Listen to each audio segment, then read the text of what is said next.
করাচিতে নিযুক্ত বাংলাদেশের deputy high commissioner SM. Mahbubul Alam বলেন, বাংলাদেশের সঙ্গে পাকিস্তানের সরাসরি ফ্লাইট শীঘ্রই চালু হচ্ছে। তিনি আরও বলেন, ফলে দুই দেশের মধ্যে ব্যবসায়িক সম্পর্ক জোরদার হবে। শুক্রবার পাকিস্তান সংবাদ মাধ্যমের এক প্রতিবেদন থেকে এই তথ্য জানা গেছে। মাহবুবুল আলম বলেন, হায়দ্রাবাদের chamber of small traders and small ইন্ডাস্ট্রির সহযোগিতায় হায়দ্রাবাদের দুই দেশের আমদানিকারক ও রপ্তানিকারকদের জন্য একটি প্রদর্শনীর আয়োজন করা হবে।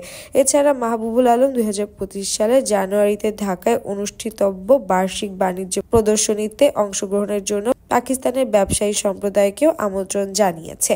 তিনি বাংলাদেশকে অত্যন্ত আকর্ষণীয় বাজার হিসেবে বর্ণনা করেন এবং ঢাকায় একটি প্রতিনিধি দল পাঠাতে বলেন। আলম উল্লেখ করেন, বাংলাদেশে 80টি দেশের পণ্য রপ্তানি করে $বিলিয়ন রাজস্ব আয় করছে। তিনি পাকিস্তানের সঙ্গে শক্তিশালী বাণিজ্য সম্পর্কের মাধ্যমে আরও সম্প্রসারণের প্রয়োজনীয়তার উপর জোর দেন। বাংলাদেশের নাগরিকদের জন্য বিনামূল্যে ই-ভিসা আবেদন সুযোগ দিয়েছে পাকিস্তান।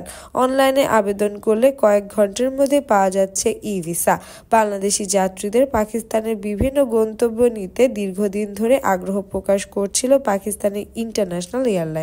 এখন বাংলাদেশের আগ্রহ দেখে ফ্লাইট পরিচালনার পরিকল্পনা করছেন তারা।